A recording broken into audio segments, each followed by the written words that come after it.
इसी प्रकार अन्य प्रसंगों को श्रवण करने के लिए महाराज श्री के एकमात्र अधिकृत ऑफिशियल यूट्यूब चैनल को सब्सक्राइब करके बेल आइकन को अवश्य दबा दें।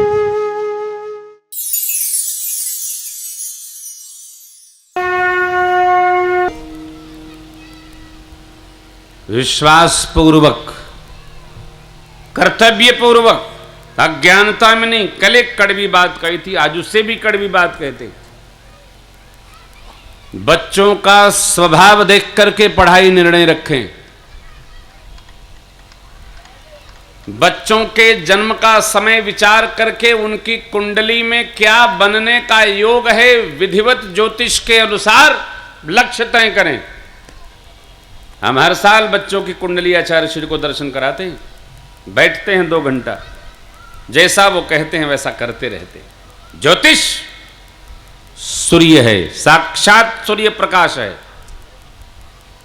लेकिन वो सड़क वाला ज्योतिष नहीं जो चिड़ै उठावे। हाँ देखो तो मुकदमा जीतेंगे कि फेल हो जाएंगे। ज्योतिष शास्त्र है, 6 शास्त्रों में एक है। ज्योतिष नेत्र है हमारे सनातन संस्कृति का, वो हम समझें और बनाएं। वेद का उपांग है ज्योतिष। सब क्या नीचे क्या ऊपर सब राय करते, सब समझते। यहां भी गणना श्री राम कथा में जो है सब ज्योतिष है।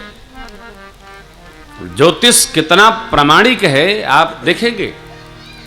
हमारे यहां 12 नक्षत्र हैं और 12 नक्षत्र के अंतिम शब्द को लेकर के चैत वैशाख ज्येष्ठ आषाढ़ सावन भादो क्वार कार्तिक अगहन पौष माघ फाल्गुन, ये 12 नक्षत्र के अंतिम शब्द को लेकर ये 12 मास बनाए गए। अमावस्या के बाद पूर्णिमा में जब चित्रा नक्षत्र पड़ता है तो फिर चैत्र मास नाम दिया गया है। ये नहीं जनवरी फरवरी फरवरी मार्च अप्रैल पे मतलब के नाम हो गए। अकारण नहीं, सकारण राशियां वहां प्रवेश करती हैं, नक्षत्रों का प्रभाव होता है। और नक्षत्र में पूज्यपाद गोस्वामी जी ने दोहावली में विधिवत ज्योतिष लिखा है, आप उसको पढ़ो। उसमें लिखा है किस नक्षत्र में क्या करना चाहिए, कब व्यापार करना चाहिए, कब कब व्यापार नहीं करना चाहिए, कब पैसा देना चाहिए, कब नहीं देना चाहिए, कब किस दिशा में जाना चाहिए, कब नहीं जाना चाहिए। विधिवत व्यवहार है। लेकिन है क्या कि जो व्यवहार जो व्यवस्था भारत से विदेश चली जाए और वापस आ जाए, उसकी महत्ता हम लोगों की दृष्टि में बढ़ जाती है। स्वदेश में उसकी कोई कीमत नहीं है। क्यों? हमारी आदत खराब हो गई है, ये बाहर से आया है। अरे भारत में जो है वो कहीं नहीं है। अपने देश में जो समृद्धि है, सांस्कृतिक समृद्धि, वो कहीं नहीं है। हमारे देश का तत्व ज्ञान बाहर तक जाता है। हमारा आपका चिंतन, हमारा आपका प्रवाह विदेशी नकल करने से बेहतर है पहले अपना नकल करिए, अपनी समझ रखिए और आप अनुभव करेंगे, परम सुखी हो जाएंगे। टेबल पर और कुर्सी पर खाना खाने से बेहतर है आसन लगा के बढ़िया दिव्य प्रसाद लीजिए। खाना मत खाइए, प्रसाद लीजिए, देखिए कैसा आनंद बरसता है। हाथ पांव धोकर विधिवत बैठिए और प्रेम से पाइए, पावो प्रेम लगाए। महाराज हम तो बैठ ही नहीं पाते हैं, तो शुरू से बैठेंगे तब न बैठ पाएंगे। शुरू से आदत डाला जाए, ये संस्कार है, बाहर नहीं मिलेगा।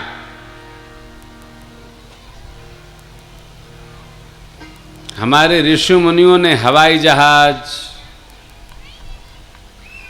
गाड़ी घोड़ा, सिद्धांत सब बनाया ना।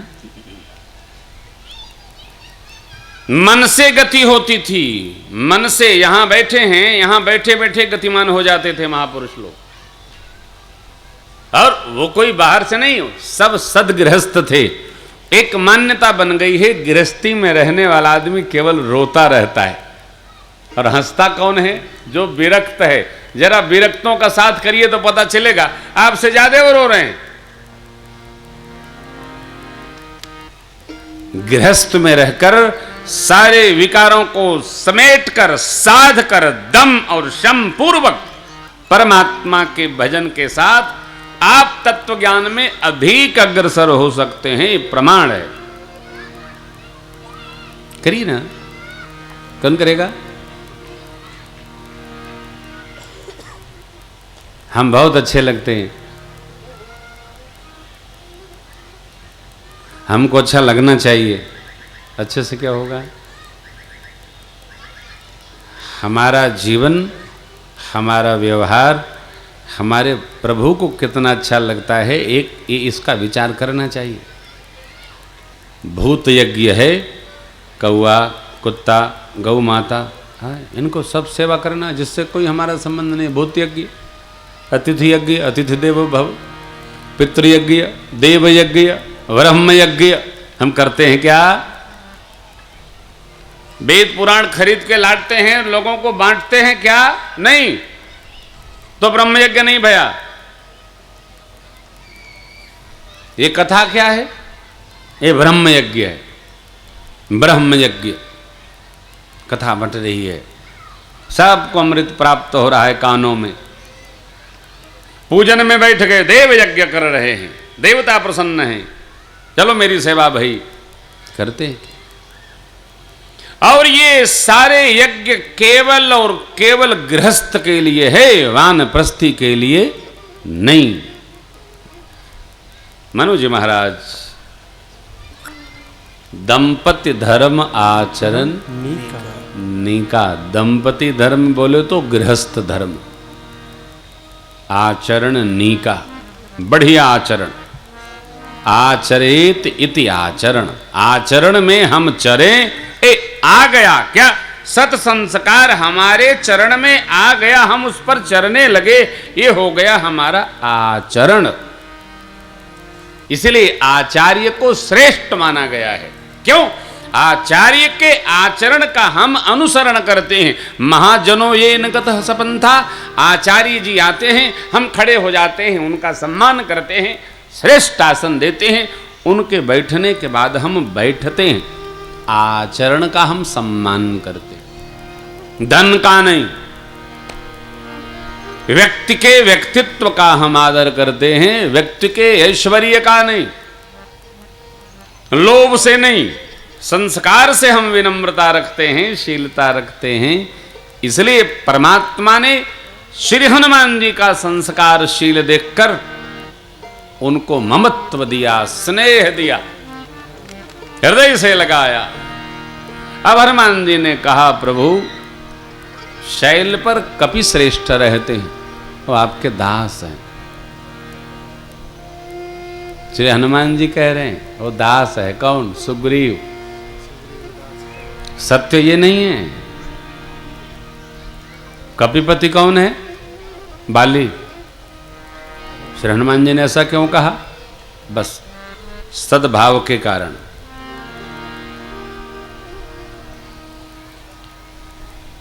सज्जन लोग सुग्रीव के साथ है। मंत्रिमंडल में 80% मंत्रिमंडल सुग्रीव जी के साथ है, कह दिया। चलिए उससे मैत्री करिए।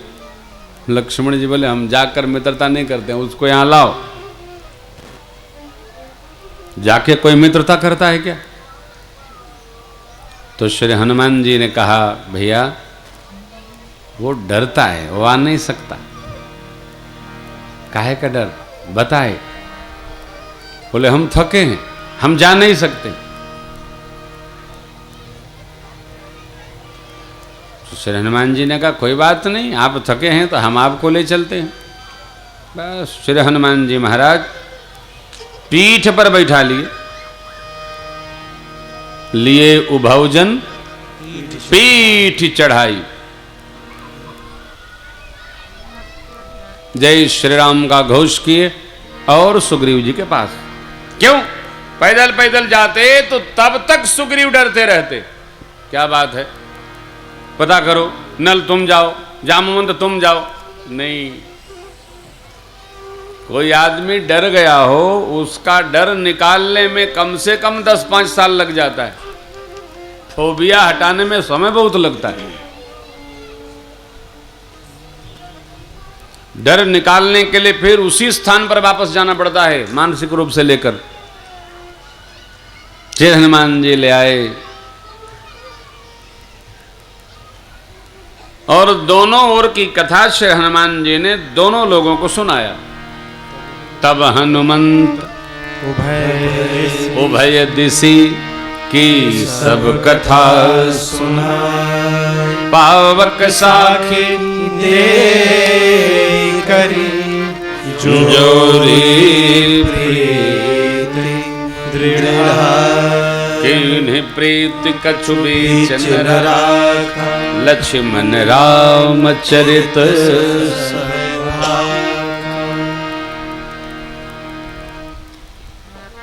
लक्ष्मण जी ने राम जी का चरित्र सुनाया। ये स्वरूप है, चरित्र में क्या है, कर्तव्य क्या हुआ। आज तक राम जी ने जो जो वीरत्व के कार्य किए थे सब लक्ष्मण भैया ने सुग्रीव को सुना दिया। अब सुग्रीव समझ गया हमारा भी काम बन जाएगा। किया खेला, नेत्र सजल हो गए सुग्रीव के और बोला, प्रभु जानकी मैया अवश्य मिलेंगी। और वो मां के द्वारा गिराए गए वस्त्र आभूषण प्रभु को दिए। भगवान ने लिया, हृदय से लगा लिया, पहचान की। महापुरुष लोग कहते हैं लक्ष्मण भैया से भगवान ने कहा, देखो लक्ष्मण ये सीता जी के हैं सब। भैया बोले, मैं नहीं जानता हूं, मैंने मां का चरण ही देखा है और कुछ देखा ही नहीं, तो मैं क्या जानूं किसके हैं। ये संस्कार। फिर भगवान ने पूछा कि आप कपिपति हो तो आपको सिंहासन पर होना चाहिए, आप यहां कैसे रहते हो। कारण सुग्रीव ने पूरी व्यथा कथा बताई और भगवान के दोनों भुजाएं फड़क उठी। भगवान ने प्रतिज्ञा कर ली, सुन सुग्रीव मारी हम बाली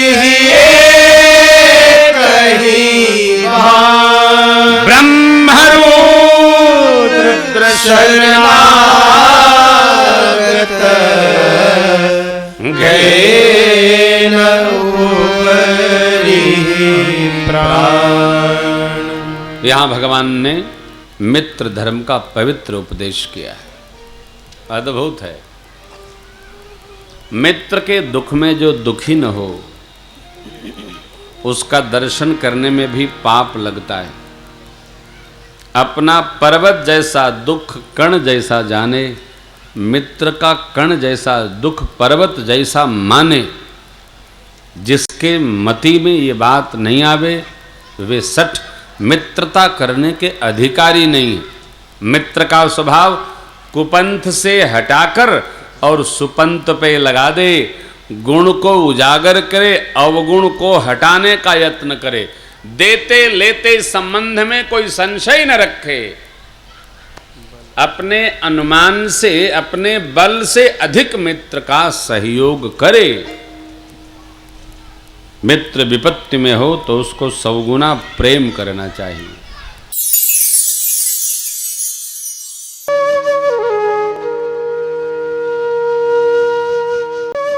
इसी प्रकार अन्य प्रसंगों को श्रवण करने के लिए महाराज श्री के एकमात्र अधिकृत ऑफिशियल यूट्यूब चैनल को सब्सक्राइब करके बेल आइकन को अवश्य दबा दें।